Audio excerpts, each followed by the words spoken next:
फिर से आप सभी लोगों का स्वागत है national cobra cadets YouTube channel में। आज हम जा रहे हैं पढ़ने कुछ विशेषताएं इसका .22 बोर राइफल का। तो उसके पार्ट्स के बारे में जानने के पहले सबसे पहले मैं आपकी स्क्रीन पे हर एक पार्ट्स को डिस्प्ले कर दे रहा हूँ। काफी सारे इसके पार्ट्स हैं, तो आपको हर एक पार्ट्स को याद करके रखना है कि इस पार्ट्स को क्या बोला जाता है। .22 बोर राइफल के बारे में जानते हैं। .22 बोर राइफल है क्या, ये कहाँ से आया, ब्रिटिश से आया है। तो अब हम चलते हैं, पढ़ते हैं कैरेक्टरिस्टिक ऑफ .22 बोर राइफल। ये कैरेक्टरिस्टिक मतलब क्या होता है, मैं बाइलिंगुअल लैंग्वेज में पढ़ाने की कोशिश कर रहा हूँ। जो हिंदी समझते हैं अच्छी तरीके से वो भी समझ जाए, इंग्लिश वाले भी समझ जाए। कैरेक्टरिस्टिक मतलब विशेषताएं ऑफ .22 बोर राइफल। यह जो है यह इंच को डिनोट करता है, आप सभी लोगों को पता है। अब इसके बाद चलते हैं लेंथ के बारे में बात करते हैं। जो बंदूक है ना, आपको एक चीज मैं पहले ही क्लियर कर देता हूँ, ध्यान में क्या देने वाली बात है। यहाँ पे जो बोर राइफल है, आपको कंफ्यूजन होगा कि काफी सारे आपको मिल जाते हैं इसमें। जैसे कि आपको मिल जाता है कि .22 इसमें आ जाता है मार्क सेकेंड और 4 ऐसे आ जाते हैं। इसका बड़ा दिक्कत होता है कि अब बोर राइफल और यह इसमें क्या अंतर हो जाता है, क्या दिक्कत है, समझ में नहीं आता। तो आज आपको क्लियर कर देता हूँ। वैसे आपके एग्जाम में यह वाला पूछता है, यह वाला आपके सिलेबस में नहीं है। मैं इसीलिए इसको नहीं बता रहा हूँ, पहले ही क्लियर कर दे रहा हूँ कि आपका जो मैं वीडियो पूरा लेके चल रहा हूँ पूरा एनसीसी सिलेबस के अकॉर्डिंग है। जो एनसीसी सिलेबस में नहीं है उसको भी अगर जरूरत है नॉलेज के लिए, नॉलेज पर्पस के लिए, तो मैं उसे भी पढ़ाऊंगा, लेकिन उसको पहले बता दूंगा यह सिलेबस में नहीं है। तो यह भी आपका सिलेबस में नहीं है। मार्क सेकेंड और मार्क 4 ये जो एमके होता है इसको क्या बोला जाता है, मार्क। ये मार्क को बताना जरूरी है। जैसे आप इंटरनेट चलाते हैं, 2G चलाएं, 3G चलाएं, 4G चलाएं, 5G चलाएं, सब चलाएं, 10G चलाएं। वैसे तभी 10G कुछ आया नहीं है, 4G तक ही है। 4G में ही हालत खराब है। तो अब यहाँ पे जो जैसे कि आपको बताने की कोशिश कर रहा हूँ, जैसे कि 2G है, 3G है, 4G है। ये जो G है इसको डिनोट कर रहा है, आपका जनरेशन बता रहा है। तो इसी तरह ये जो मार्क है, ये सेकेंड जो है सेकेंड जनरेशन, मार्क 4 4 जनरेशन, यह भी जनरेशन को बता रही है। जी का काम आपका यह एमके कर रहा है, और यह 2 3 इसका काम यह रोमन नंबर 4 यह सब कर रहा है। आई होप क्लियर हो गया होगा। तो अब इसके बाद बढ़ते हैं .22 मार्क सेकेंड और मार्क 4 को नहीं लिखा, तो उसमें थोड़ा सा सिर्फ अंतर है। अभी मैं उस अंतर को ही बताते चल रहा हूँ। अब इसका सबसे पहले बात करते हैं .22 का जो लेंथ है, लेंथ लंबाई इसका कितना होता है पूरा। जैसे कि आपका राइफल है, उस राइफल का लंबाई कितना है, आपका राइफल की लंबाई 43 इंच है, 43 इंच है। और इसमें .22 मार्क 3 और मार्क 4 में कितना अंतर, उसका क्या है आपका 45, बस इतना ही अंतर है। और इसमें थोड़ा सा अंतर है, इसको भी बता दे रहा हूँ। .22 का क्या है, वेट है 6 lbs, lbs यूनिट है। ये lbs आपको क्या है, पाउंड सुने है ना, पाउंड को शॉर्ट फॉर्म में लिखा जाता है lbs। जैसे कि किलोग्राम, किलोग्राम को केजी लिखा जाता है, उसी तरीके से पाउंड को lbs में लिखा जाता है। और ये ओज क्या है, आउंस। ओज आपका आउंस बताता है, OUNC। ओज को शॉर्ट फॉर्म में लिखते हैं OZ, 2 ओज।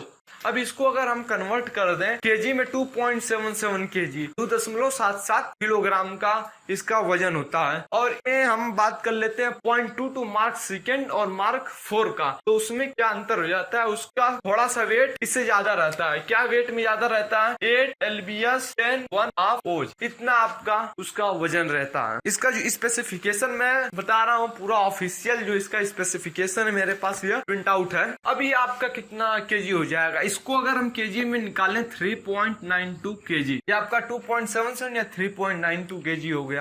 अब उसके बाद हम आते हैं मैगजीन कैपेसिटी। आप कितना गोली भर सकते हैं मैगजीन में, तो 5 राउंड भर सकते। मजल वेलोसिटी कितना है, 2700 फीट पर सेकेंड, 2700 फीट पर सेकेंड। मतलब 2700 फीट को आप निकाल सकते हैं, अपना कितना मीटर होगा 2700। मजल वेलोसिटी का मतलब क्या है कि जो आपकी गोली है एक सेकेंड में वो कितनी दूरी को तय कर रही है। तो यह एक सेकेंड में 2700 फीट को क्रॉस कर जाए, 2700 फीट तक जाएगी। अब इसके बाद ग्रुप्स इन दी बैरल। अब ये जानना बहुत जरूरी, ग्रुप्स क्या होता है। इस तरीके से पढ़ने से काम नहीं चलेगा, आपको समझना पड़ेगा कि ग्रुप्स है तो ग्रुप्स है क्या, तब आपको अच्छी तरीके से समझ में आएगा। जैसे कि आपके राइफल में बैरल होता है, ऐसा कुछ सिलेंड्रिकल हॉलो होता है, तो उस बैरल में ग्रुप्स होता है। ऐसा ग्रुप्स होता है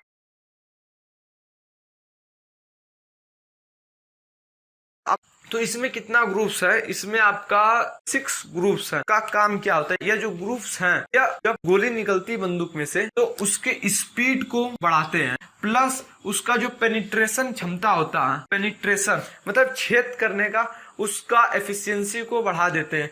अब कोई चीज यहाँ पे डायरेक्ट जाके लग रही है तो उसका कैपेसिटी उतना नहीं होगा कि उसे क्रॉस कर जाए। अगर वही रोटेट करते हुए चलेगा तो यह थोड़ा और उसका इफेक्ट बढ़ा देगा और एयर का जो प्रेशर होता है उसको काटते भी चलेगा। अब मैं समझता हूँ कि आप यह समझ गए। इफेक्टिव रेंज, इफेक्टिव रेंज को हिंदी में क्या बोलते हैं, कारगर। उसका कारगर रेंज कितना है कि मतलब न्यूट्रलाइज कर देगा, तो उसका इफेक्टिव रेंज है 25 यार्ड। यार्ड मतलब क्या होता है, गज। ये आपका गज में है, तो इसको अगर आप मीटर में निकालेंगे 22.82 मीटर है। अब उसके बाद मैक्सिमम रेंज, सबसे ज्यादा दूरी कितना है इसका, 1700 फीट। और इसमें एंगल बताया गया है 33 डिग्री पे अगर आप फायर कर रहे हैं तो इसको आपका 1700 यार्ड दूरी तय करेगा। इफेक्टिव समझ में आ गया, मैक्सिमम समझ में आ गया कि गोली कितने दूर तक पूरा मैक्सिमम जा सकती है। कैलिबर, जैसे कि आपका बैरल होता है, बैरल का कैलिबर होता है, जैसे आप पैंट पहनते हैं, पैंट का आपका साइज होता है, उसी तरह बंदूक के जो बैरल है उसका भी साइज होता है। तो इसका जो बैरल है 0.22 इंच का है। यह हो गया आपका कैलिबर, इसी को बोला जाता है कैलिबर। एम्यूनेशन, एम्यूनेशन मतलब गोला बारूद। गोला बारूद आपका क्या है, 0.22। अब जितने का बैरल रहेगा उसी के साइज का तो एम्यूनेशन रहेगा। ये आपका ये जो बैरल मान लो 0.24 है और एम्यूनेशन 0.22 का है, तो इसमें आप एम्यूनेशन 22 का डालेंगे तो उसमें से जो ग्रुप्स है उसका काम ही सही से नहीं करेगा, गोली निकल ही नहीं पाएगी, गोली सही से निकलेगी ही नहीं। बैरल आपका 0.22 का है और एम्यूनेशन जो है कि 0.24 का है। अब वो तो यहाँ पे किसी तरीके से मान लो अगर यहाँ पे लगाने वाला जो है, जहाँ पे एम्यूनेशन को लोड करने का है, वहां पे आपका किसी तरीके से फिट हो जा रहा है तो उसमें से निकलेगा, वो निकलेगा ही नहीं। तो दोनों सेम होते हैं, जितने का कैलिबर रहेगा उतने का ही एम्यूनेशन रहेगा। अब उसके बाद आते हैं रेट ऑफ फायर। रेट का मतलब क्या, दर, कितना गोली कितने मिनट में निकाल सकता है। इसका जो पैमाना है मिनट में हम देखते हैं, मिनट के हिसाब से निकालते हैं, सेकंड पे नहीं निकालते। इसका स्टैंडर्ड जो है मिनट, पर मिनट वो कितने गोली को निकालती हैं। अब इसमें रेट ऑफ फायर अलग अलग प्रकार होते हैं, रैपिड होता है, स्लो होता है, इंटेंस होता है, टीआरबी होता है, साइक्लिक होता है। अब उसी तरीके से इसमें एम्यूनेशन भी होता है, कई अलग अलग प्रकार होते हैं एम्यूनेशन। आप एम्यूनेशन एचडी कार्टेज हो गया, बॉल राउंड हो गया, टैंक राउंड हो गया, अलग अलग प्रकार होते हैं, वो सब आगे पढ़ेंगे वीडियो में, आगे जैसी जरूरत हमें पड़ेगी। तो इसका जो है कि 0.22 का नॉर्मल है 5 राउंड पर मिनट और रैपिड में आप 10 से 15 राउंड पर मिनट। अब इस वीडियो में इतना ही। मैं साथ में आपको 0.22 का टॉपिक था, लेकिन तो आपको फर्स्ट और सेकंड का बता दिया कि अंतर बता दिया 45 और यह रेट में आपका अंतर यह है। और यहाँ पे एक चीज आता है डिलक्स राइफल BA, आपको एक चीज भूल गया, BA डिग्री कोई नहीं है। यह किस पे काम करता है, देखो मार्कर भी खत्म हो गया, बोल्ट एक्शन BA। तो यह सब हर एक चीज टेक्निकल है इसमें, तो कोशिश करूँ जितना हो सके उतना बता दूं। फिलहाल एग्जाम में तो ऐसा कुछ पूछेगा नहीं, हाँ आपको पता रहना जरूरी है, तो उस पॉइंट ऑफ व्यू से मैं बता रहा हूँ। अब इस वीडियो में इतना ही, मिलते हैं नेक्स्ट वीडियो में। तो थोड़ा चैनल की तरफ ट्यून रहिएगा ताकि आपको हर एक वीडियो मिल सके अच्छे तरीके से, फ्री ऑफ कॉस्ट है। तो see you soon in the next video. So for Jai Hind, जय भारत।